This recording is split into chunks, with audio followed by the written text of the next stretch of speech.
first of all, I got to say, in case I didn't geek out enough about it earlier, I freaking love this cover. I don't know why. I'm just a fanatic for nice covers, and this thing is tight. Yeah, Ron Earl Phillips, who's the publisher of Shotgun Honey, does the cover designs, and he's a genius. If you look at other ones that he's done over the past decade or so, I think a few of them have even been nominated for design awards. But generally, yeah, he does an amazing job. He's got a great aesthetic and a visual sense. Wait a minute, you're telling me that Ron is Bad Fido? Yes, the secret is that. Because, and I think that's cool. Everybody, you got to have a catchy name to be able to do your thing. And then, maybe you want to keep autonomy and you said his title at Shotgun Honey was what again? He's the publisher of Shotgun Honey, but he also does the design for the covers. Yeah. Got it. So this is his baby. Mm-hmm. Okay. We're going to talk about Shotgun Honey because, I have had a number of people sent my way from Shotgun Honey, and I want to think, who did it start with?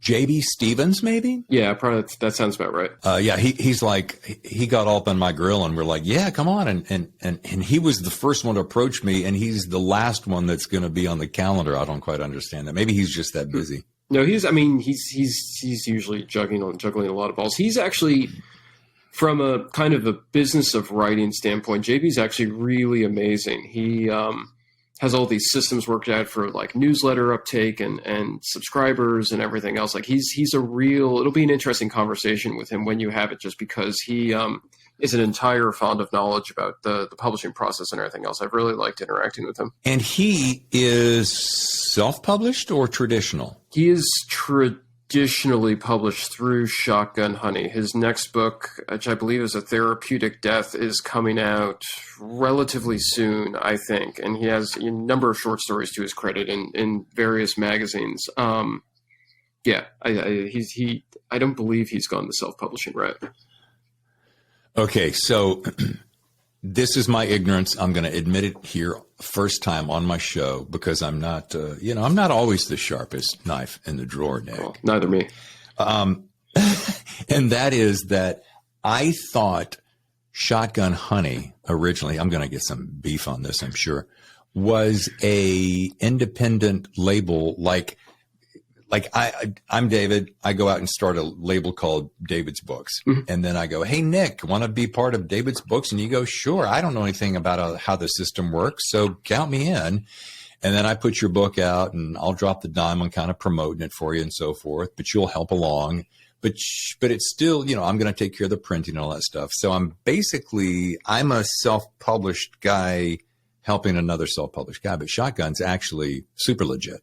Yeah, it's super legit. I mean, they've been nominated for and won various awards. I mean, there's a whole infrastructure in terms of the editorial process and so on. In addition to the books, there's also the Shotgun Honey website, which runs crime fiction, I think at a cadence of once a week. And that has an entire editorial board called The Gauntlet, which, obviously evaluates and edits and so on, all the content that gets published through that. So yeah, no, it's a real concern. It's a small unit, but it's a highly effective one. Okay, so if I have appeared ignorant on this show, I'm totally cool with that because I can be ignorant. But now I know for sure. I'm dialed in. Good.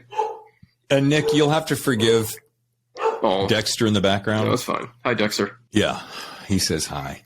He, he had day camp yesterday, and I said, you can't have it 2 days in a row, son, because you're going to break Daddy's bank. So he's home with me today. Oh. All right, so let's talk about Love and Bullets, which is this Megabomb Edition. Mm-hmm. I'm going to talk about that phrase in just a second, but they're kind of calling it a 21st century Bonnie and Clyde featuring a wisecracking duo who blast their way from Brooklyn to Cuba and back without trying to get killed and meeting some super seedy characters along the way. And Nick, I loved it, man. Thank you. It was about as fast as I could go trying to keep up with it. And I have several questions, very specific, and many, many comments. So thank you for joining the show today. Absolutely. Thanks for having me. Sean Cosby, S.A. Cosby calls it visceral and vivacious. That in my world equals bam. Publishers Weekly says it's for die-hard Kolakowski fans. Now, Nick, do me a favor and describe to me in the best way you can, what is a Kolakowski fan? And I consider myself now one of those.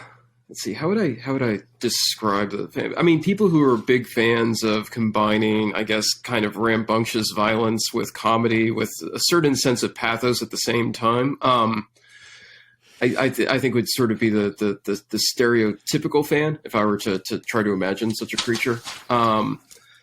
There is a lot of rambunctious crime fiction out there, and I'm an avid consumer of it, and I love it. I try to kind of give a sort of undercurrent of darkness to everything, just because, I mean, you know, violence can be entertaining, and, you know, there is a heavy comedic element to it, but ultimately, I mean, it's fictional characters' lives, but it's still sort of lives in play. So I try to balance out kind of the humor and everything else with enough, I guess, you know, not morbidity, but something to kind of give it a little bit more weight to it. And I guess the fans are the people who find that duality appealing.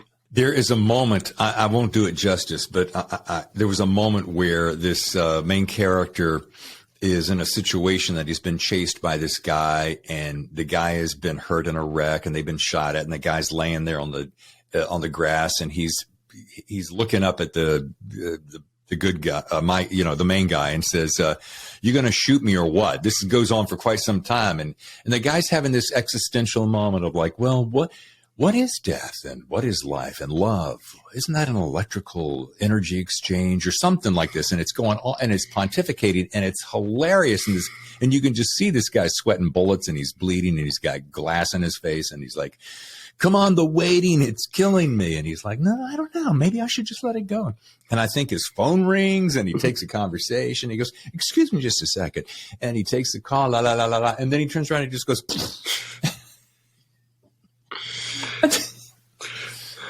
that character, the assassin character who you're referring to, is, yes. It's funny because sometimes with narrative voice and writing in general, obviously sometimes it's a struggle, and, you go through multiple drafts and you don't quite get it right and so on. That is the one character voice, and any of my books or short stories, it just kind of flows out. There's just something about that personality that, for better or worse, I sort of really sync with. So yeah, all of those scenes, like just it almost like automatic writing. I mean, that stuff just came out. That character is my favorite aspect of the book. It is the best part of the book. And for some reason, I have a very tight affinity for wisecracking, murderous scandals who just want to wreak mayhem along the way and yet find the comedic lift in every moment. But now, the other part of that question is, and I think I've got it, but I want to be crystal clear to my readers, and we're going to circle back around later because I want to reference it once again. But what makes this a Megabomb edition? Good question. So Love and Bullets was originally published as 3 novellas from 2017 through 2019. There was A Brutal Bunch of Heartbroken Saps, followed by Slaughterhouse Blues, followed by Main Bad Guy. And originally that was, the 3 short novellas, and that was sort of going to be it for it. And then in 2019, we were approached by Suhrkamp Verlag, which is a big German publisher that wanted to release kind of a combined edition of the books. And so it gave me the opportunity to take all 3 novellas and rewrite them and, kind of create a more cohesive single larger novel out of it.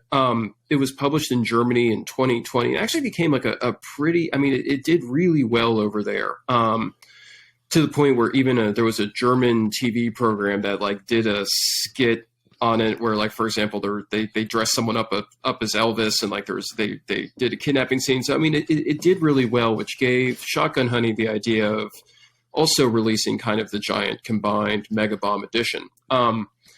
And the privilege that I had, and a lot of writers don't get this chance, is now I could tinker with it yet again, which is amazing. And any writer will tell you, like, the ability to kind of just go through and relentlessly fix it is an opportunity you don't pass up on. So I added another probably about 25% to the book on top of that. So that's what made it the Megabomb. Originally it was a pretty thick book to begin with, and then I got the chance to, like, okay, I'm going to build all this connective tissue, rejigger the ending a little bit, and basically create a doorstop. So okay, so that's what written and remastered means. exactly. And also, yeah, and I jumped ahead of myself because I was going to sit here. There are other titles of books that you've written, and you jumped me a little bit there, but it's like a brutal bunch of heartbroken saps, Slaughterhouse Blues, Main Bad Guy, Boise Long Pig Hunting Club, Rattlesnake Rodeo, Maxine Unleashes Doomsday, an Absolute Unit. And as I was reading this book, which is broken into 3 specific parts with really cool titles, and as I'm reading the titles, I'm like, geez, Nick should have made these standalone books. And it wasn't until I was done that I'm like, hey, dork, wake up. That's what he did. Yeah, I mean, it was. I mean, I loved all those titles. A brutal bunch of heartbroken saps. The origin of that title. When I wrote the first novella, I struggled to come up with any sort of title, and then a mutual friend of my wife's and I wrote a long essay in there's a section in the New York Times where people talk about like their failed romances or how they found their life partner or whatever. And it was this long essay about how heartbreaking so on. And my wife, who was brushing her teeth as I was kind of reading excerpts from this article out loud, suddenly shouted, "All of you writers are just a brutal bunch of heartbroken saps." Because our friend had kind of poured out their entire relationship in print and like completely decimated their ex-partner and everything like that. So I was like, yes, that's it. That's the title. Like, I'm not going to go with something generic. It's got to be that. And then, yeah, Slaughterhouse Blues and Main Bad Guy were just titles I've been wanting to use for years. You hear these phrases in the air and you write them down. You're like, oh, that'd make a good title someday. And then, bam, put them in. So, wife is G. Yes. Yeah, Gina. To which the book is dedicated. Yeah. How cool is that?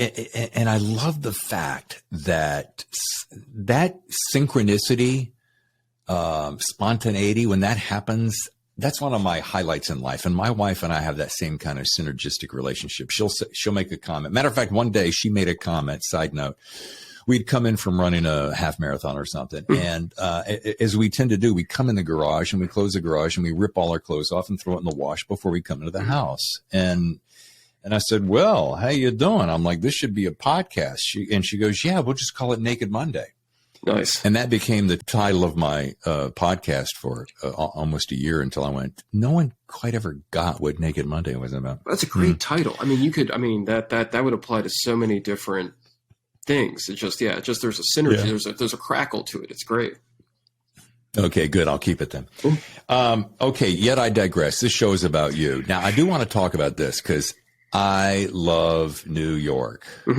I know it sounds like a bumper sticker, but how much do you think, and what part of town do you live in? Just give me a ballpark. We're in Long Island City, which is former industrial neighborhood, now the fastest growing neighborhood in America or something crazy. It's right on the East River. I mean, if there wasn't an East River in the way, we would be Midtown. Got it. Okay. How do you think living in New York City helps your writing? It helps because, I mean, there's sort of endless material that comes, you just simply by walking down the street, you see enough oddities, and people complain that, all the roughness and all the weird edges have been gradually sanded out of New York over the past however many years. I don't think that's necessarily true. I mean, you might need to be walking, on the Lower East Side at 2 a.m. or whatever, but you will find like these interesting patterns and weirdnesses, and you'll overhear phrases and so on. I generally walk around, or I used to walk around with a paper notebook. Now I just use my iPhone's note thing. And whenever I see something or hear something or whatever that's just interesting, I'll pluck it. And then from that sort of mosaic document, I mean, a lot of that just sort of gets seeded into stories. So, I mean, that's sort of the most vital element that I think the city lends to things. The other thing, too, is that there's a great community of writers here, which before I lived in New York, I lived in D.C. And D.C. had a kind of a small writing community, but nothing like New York does. New York has, well, I guess a number of cities around the country have this, but there are regular noirs at the bar here where crime fiction writers gather and read their latest works and network, for want of a better term, and so on.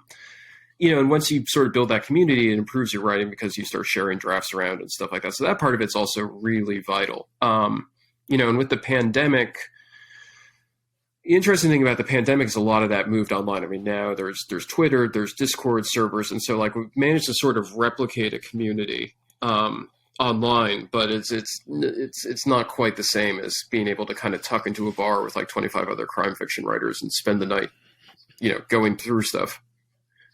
Yeah. There is a noir at the bar in Los Angeles, isn't there? There is. A number of cities have them. People spring them up. I mean, there's been a couple in Jersey. There's been a couple in the DC area in the last couple of years. BoucherCon, the big crime fiction conference, a lot of people go to that, and then there's a noir at the bar there, and I think people get the idea from there, for example, and then they go and they start them up in Milwaukee and Chicago and points north, south, east, and west. Awesome.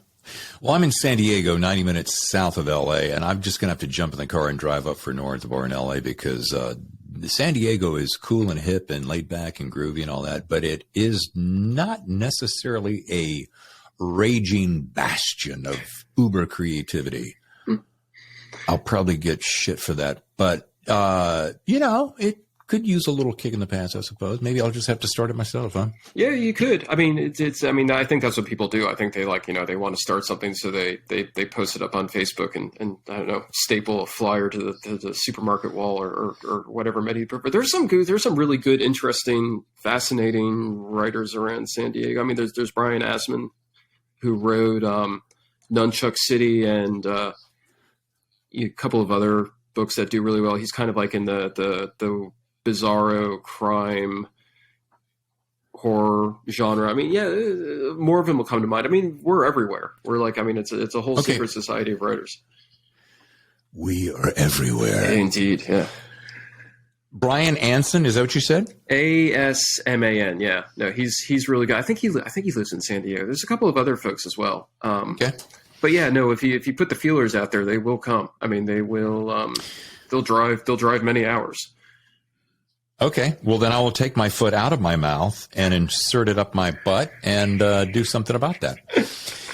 Reason I asked that about New York is, and I think I shared this with somebody recently, when I lived in Manhattan, I lived there in 95 and then again in 2016, and there is something magical. I can't describe it, but here's the best I can do. There's something about, I would come home from my radio show back in 95 and, you're on the bubble from 5 a.m. till 10 and you're just, cranking out music and interviewing people. So I would walk home from down in Greenwich Village up to the Upper West Side and just to decompress. And then I'd go home, open a window, and I would just let the sounds of the city wash over me. And I would crank out just bam, bam, bam, bam, bam. And I don't know what it is, man, but there's some kind of electricity there that makes it happen. It's absolutely there. And I mean, it's the side consequence of having 10 million people squeezed into a really, really tiny space. No, it's just, just the sort of a natural frisson. I mean, there's actual electricity in the air. It's, it's an amazing place. Even when there's nobody on the streets, you still kind of, and it's really late at night, you can still feel it like kind of in the air, like this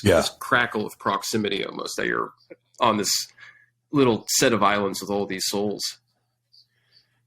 Okay, you've given me an idea for two different titles: Crackle of Electricity and Rambunctious Violence in Comedy. Yeah, use them. All right, so back to Love and Bullets. This book has it all, folks. It's got action, it's got romance, it's got guns, it's got a wicked tough wisecracking broad and a ball-busting dude, plus enough violence and revenge to satisfy everyone, including the family. Gather around, won't you? Read a J for more. Yeah, exactly. A lot of people would say, some people would say, when referring to pulp, that, oh, you write that. But, I'm looking at some of your creds and, Washington Post, North American Review, your stories have appeared some pretty handsome places, which doesn't just happen and is not the easiest thing in the world to do. Would you agree with that? Yeah, I would. I mean, my day job is as a journalist. And so, I'm never not writing. And, I've spent, when I was younger, this actually in a fit of true insanity. I had a resolution in my 20s where I would pitch one story to one place every day and so on. And so inevitably, I mean, just by the sheer law of averages, eventually you're going to plunk into a very broad range of publications for a very broad range of fiction and nonfiction if you do that. So that sort of explains my spread. I think, I forget which writer, but some writer has a bio, it still sticks in my mind to this day, or something to the effect of has appeared only once in a suspiciously high number of publications. I think a lot of writers like fall in that category where if you're an aggressive pitcher and like you're a really prolific writer, like eventually you'll appear in most places at least once. Well, good. This begins to answer a question that I've got. I would love to know because I don't know how to do this. Let's say, for instance, and I'll use Washington Post. I'm sure your proximity at the time probably helped that. And I'm glad you answered my next question, which was, what is your daytime job? So as a journalist, I know that helps.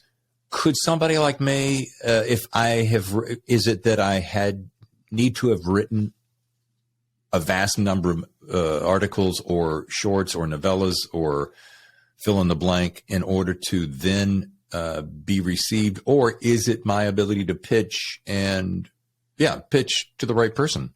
So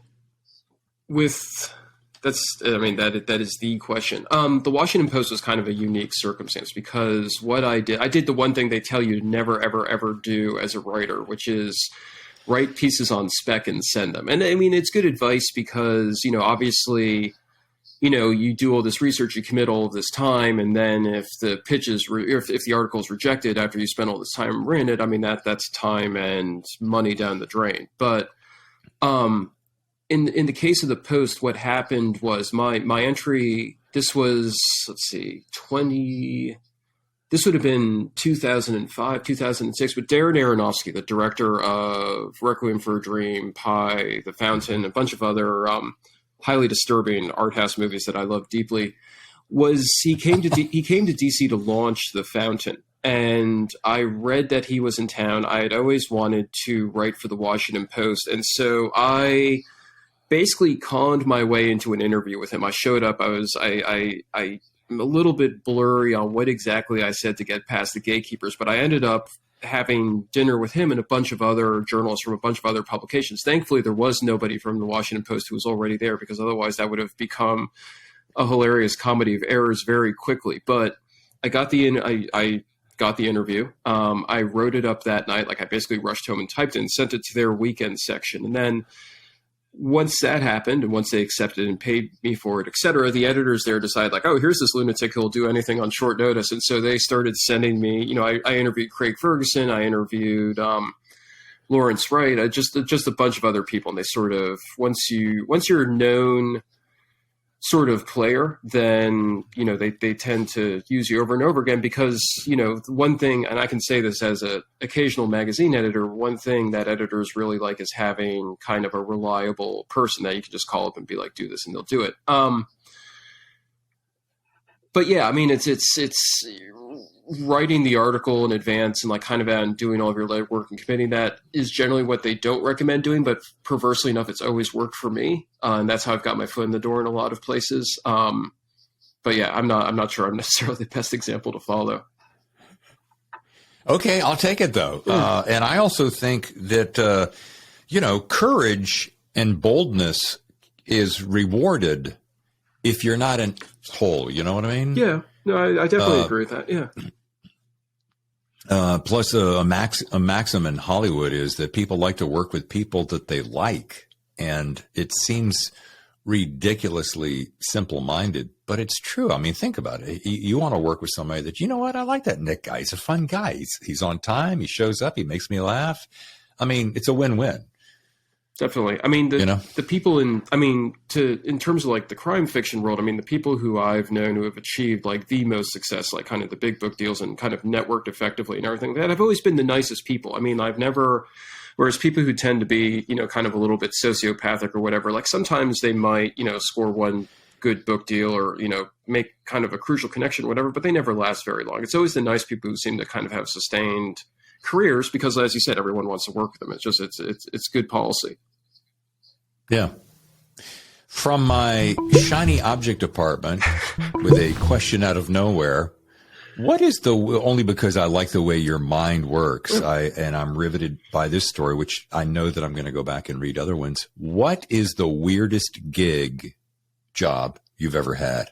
So when I graduated college in 2003. So it wasn't like a 2009 economy, but the economy was still a little bit down. And through a chain of hilarious circumstances, I actually ended up working as a subcontractor for the State Department's Bureau of North Africa and the Middle East. And what we were tasked with doing, and the contractor I was working for, which was a publishing company in DC, we were tasked with creating a glossy sort of Esquire or GQ style magazine in Arabic that was kind of, imagine like, kind of like obviously, a magazine like GQ, but without any nudity or sex or profanity or anything like that, completely sanitized, but, still with the same celebrity interviews and fashion tips and everything like that. So we produced these magazines, which the magazine was called High. And we did that for about a year and a half. Full, beautiful production team, like really skilled New York journalists working on it. We had somebody who was our celebrity interviewer, like lots of money. When we produced each issue, it was then printed in Manila at a government facility, loaded onto C-130s, flown into the Middle East, where it was handed out in Baghdad, Cairo, all kind of, throughout Jordan, all the major spots. And then that was supposed to win hearts and minds.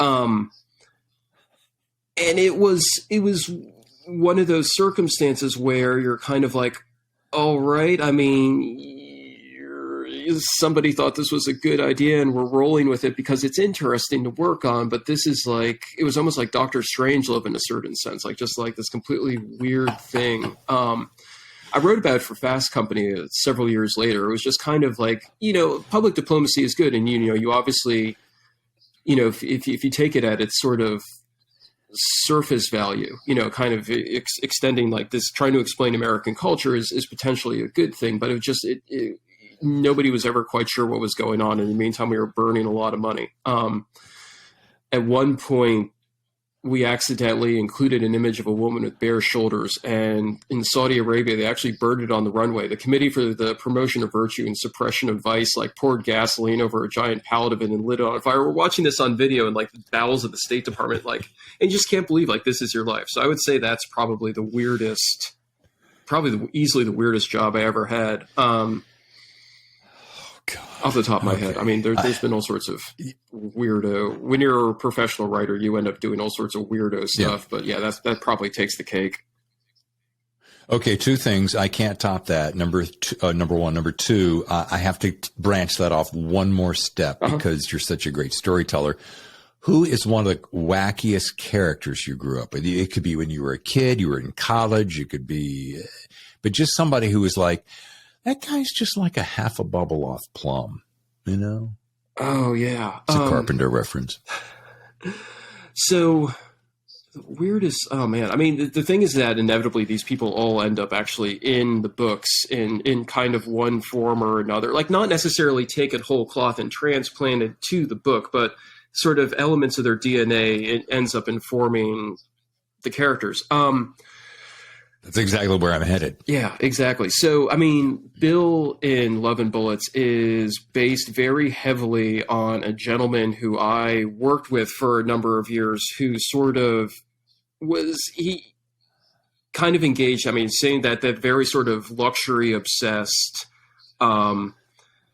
kind of always he wasn't an outright con man, but he was certainly somebody who, if there was any sort of hustle to be hustled, he would be the one hustling it as fast as humanly possible. I mean, so working with him was a really bizarre trip. And we had some weird adventures together in terms of the storytelling. So this guy and I, we used to run a cigar magazine together. This is another one of those kind of weird jobs where you kind of end up doing things for reasons completely outside of your control. But we were in the Bahamas, And we had been partying the night before with a bunch of people. We had just been to Cuba. We had just done this huge, ferociously difficult assignment in Cuba, gotten out. We were in the Bahamas and we were going to fly the next day back to the States. So, I'm not really a huge drinker, and I kind of went to bed relatively early because I was just bushed. It was like we had done 5 countries in however many days, and the photographer, the other writer, everyone went to bed. And then my friend was in the room next to me, and there was a connecting door between the 2 rooms. He had way too much to drink, and who knows whatever else he was consuming. But the previous occupant of his room had set the clock radio for some absurdly hour, like 6:30 a.m. or whatever.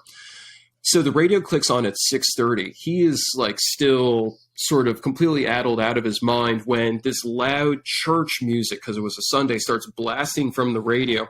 He's not sure what's going on. He's still like kind of out of his mind, but he thinks for some reason that it's coming from my room. So he blearily stumbles out of bed, goes to the connecting door, and starts ramming it with his fist while screaming, "Turn down that church music," because he didn't realize it was coming from the radio in his own room. I snap away because someone's pounding on the door. I think we're still in Cuba, and it's La Policia is trying to kick down the door. So I bolt out of bed, and this was back when I would keep my jeans right by my bed, just in case I had to make a hasty exit from something. The window is open because it's the Bahamas and it's warm. I'm throwing on my jeans. I'm still like only maybe 10% awake. I'm stumbling across the room as fast as I can because I'm like on instinct going to go out the window and like just try to like kind of clear the zone before like whatever is on the other side of that door blasts their way through it.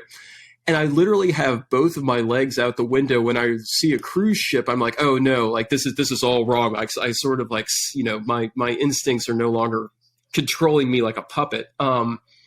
And then I went back inside. I started yelling at him through the door to go back to bed. But I mean, people like that, who you grew up with or who you work with. Yeah. I mean, this, I mean, with writers, sure, you end up using it all. So that guy ended up, in a big way is Bill. All right. Well, yeah, Bill was my fave, and I completely get that now. And, we all do that. We take we take little bits and pieces of the psychopaths that we hung out with, or the partiers, or the guys, the cool guys. Like, I was never particularly athletic, so I always wanted to be, cool with the athletes. But I realized early on the only way I could be cool with them was to make the girls laugh. So that's how I worked my way in. That's a good strategy. Because I could. Yeah, it worked well because I couldn't. Yeah, I'm like, okay, if I can't dribble a ball and chew gum at the same time, and I've got really bad acne, and I can at least make them laugh. And when the acne cleared up, I was in. Yeah, no, exactly. I mean, like that's like make them laugh. That's like the key strategy. It'll get you into any place. It'll get you hopefully out of any place. I mean, yeah, no, it's that was definitely the right tactic for you to pursue. Yeah. All right. Before we take a quick break, I have one more question here because I want to know, and I feel like I've known you for so long. This is so funny. But tell me what's the ultimate, and I'm going to put this in quotes, the ultimate dream come true for Nick Kolakowski. Like, for instance, it could be in the next 5 years, 10 years, 15. You could pick one of those segments. But like, what's that thing that you're achieving you're reaching for that you hope to achieve? I've taken a couple of aborted runs at this in the last several years. I want to write like the big doorstop historical thriller book, like set in like the 19th century, like kind of like what Neil Stephenson did with the Baroque cycle, where you just have like, one of those big lists where it clearly took the author like years to research and years to write. And it's sort of out there and it's kind of like a definitive statement. And like I said, that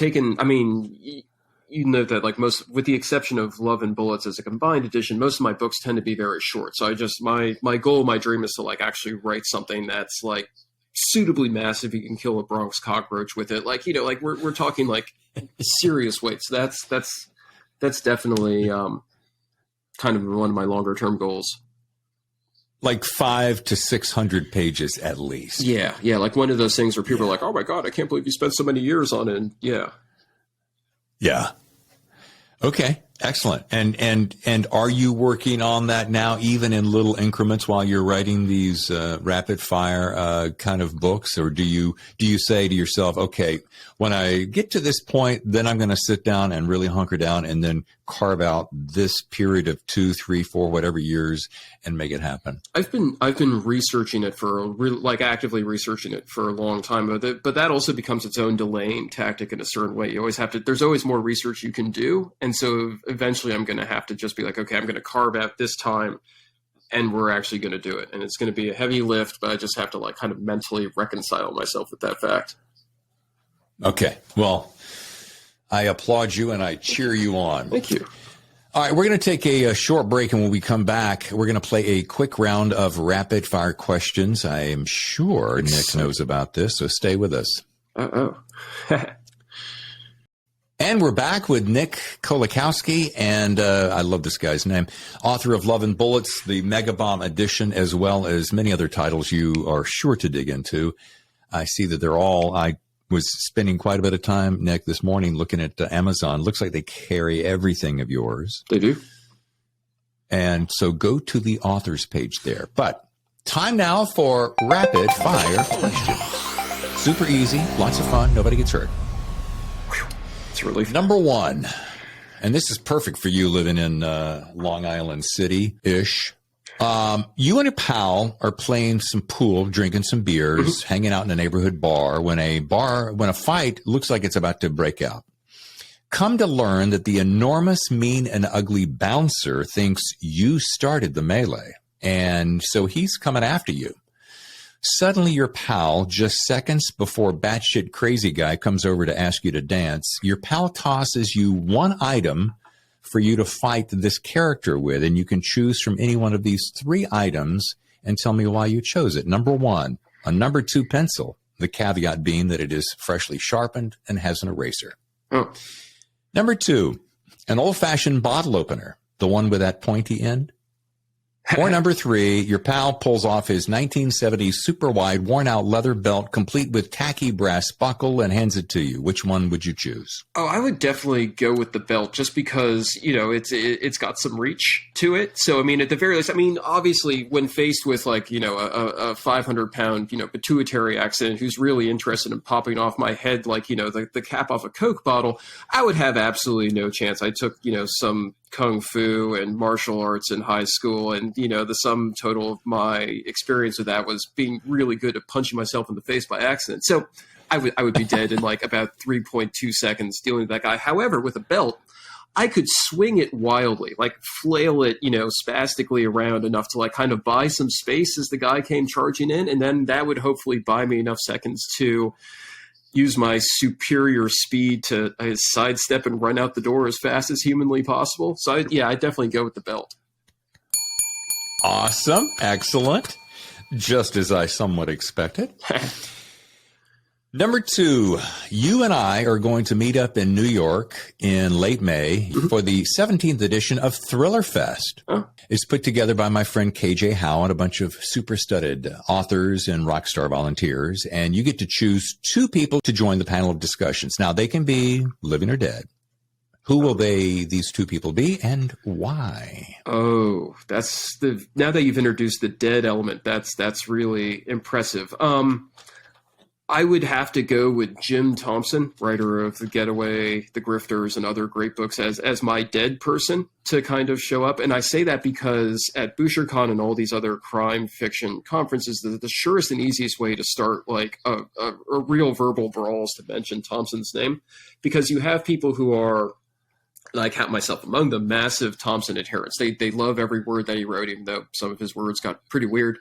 And they defend him as like sort of arguably the best crime fiction writer out there. And then there are people who hate him. A prominent Canadian critic once referred to him as trash in a room full of probably about 200 BoucherCon attendees. So, his presence at a panel would basically guarantee that, there'd be at the very least like some super interesting discussion. And then in terms of living people, S.J. Rosen, who's a mystery and thriller writer, she's just got like the best reading voice. She's got this like really wry, sharp voice, and like she's really good at questions and panels. She's really funny. So she would be my second pick. Exceptional answer.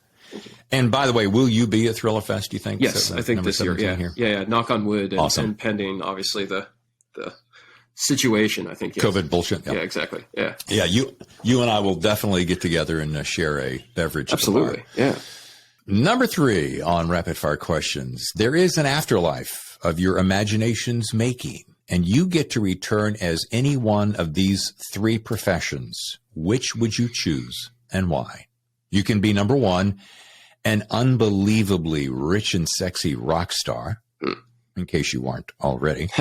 Number 2, a world-renowned scientist who surpasses both Einstein and Leonardo da Vinci in smarts, or a writer who may or may not ever really make a living. Ooh, that's a real tough one. I would go with the scientist just because, I mean, if you invent something that, that changes the world radically, or people are still relying on like 500 years, like who wouldn't want to invent, like, I don't know, the longer lasting light bulb or something like that, just because, Sure. Yeah, like 8 decades from now, people are still, relying on you to try to find their car keys. I mean, like, it's just, yeah, I would go with that. I mean, the rock star element is definitely appealing potentially, but I've never read a biography of a rock star where they weren't sick of it after a relatively short period of time. I mean, like, and I used to interview celebrities. And so one thing I used to ask them is that, is it all that it's cracked up to be? And more than one of them said something to the effect of that they like the money and the access, but they could deal without the fame. And so I think, if you're the world famous scientist, you walk down the street, most people aren't going to know who you are. I think a rock star, you start to feel like you're trapped in a gilded cage after a while, but I wouldn't not take it. So yeah, but scientist definitely. Excellent. It's funny. My wife and I went down to up to Anaheim to see America perform. Mm-hmm. We never had seen America. We love America, so we got there, and it was amazing. A couple of observations I made. One was I said, you can pick any random America song you want, and I said, can you imagine singing that same song over and over and over and over and over and over again for decades after decades? And she's like, no. And I'm like, and even worse, and I'm not going to mention any names, this guy couldn't hit those notes anymore. I mean, he couldn't hit them with a golf club. There's just no way. And each time he tried to hit it, you're like, oh.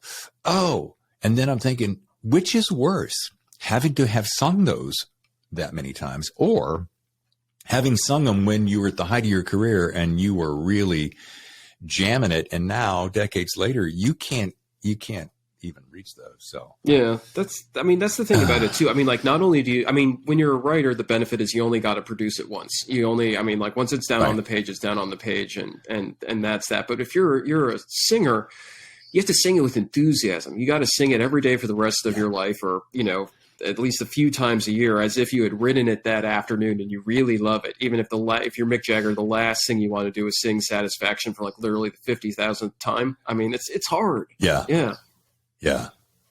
Good point.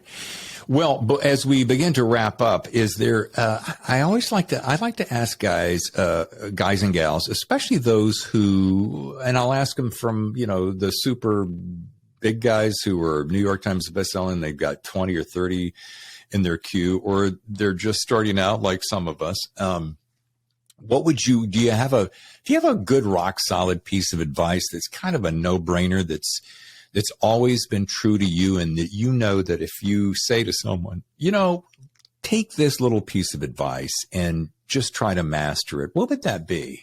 I mean, we touched on this earlier. I mean, I think the important thing is just to, be pleasant, be professional. Like, I mean, don't necessarily be a doormat. Don't let yourself be run over, but, being polite and professional and sort of just being a stand-up human being will get you a long way. I mean, you might not necessarily have a good year, or a deal might not come out the way that you expect it to. You do have setbacks, but as long as you sort of maintain kind of, a professional, like a friendly professional veneer. I mean, I found that opens more doors than anything else, and you start making connections, and then, the next thing you know, you're further along than you thought you would be, hopefully. Yeah. And look at you. You got them all. You got the looks, you got the talent, you got the affability. You're making me blush. Well, Nick Kolakowski, thank you so much for joining the Thriller Zone. This has been a hoot. Yeah, this has been fantastic. Thank you for having me on. This has been amazing. I love the the whole questions. I never had to consider, like, between equally ineffective pencil and belt, which I would choose if I was confronted with a violent bouncer. So thank you. Now I will never get that out of my head. It might actually end up in my next book. Yeah. I don't know where I picked this up recently. I almost wanted to say it was your book, but somebody made a comment, a character made a comment. He said, I can kill you 12 ways to Sunday with a ballpoint pen. And I always thought to myself, now I want to be able to master that ability so that if someone throws me a sharpened number 2, I can equally do justice to murder and mayhem. John Wick, throughout the John Wick movies, they keep talking over and over about how he murders multiple people in a bar with I think it is a number 2 pencil. A pencil. Yep. In the words of one of the Russian characters. So I think, it's definitely, hopefully they actually show him. No, actually in one of the movies he does utilize a pencil to wipe someone out. So it's doable. Yeah. Yeah. Yeah. I don't know. Your answers were perfect. Well, the book is Love and Bullets, Megabomb Edition. NickKolakowski.com is the place you can go to learn more. Of course, Twitter, Kolakowski. Instagram is Nick Kolakowski. All of this will be printed below for your viewing and researching pleasure. But once again, Nick, thank you so much. Thank you. This has been great.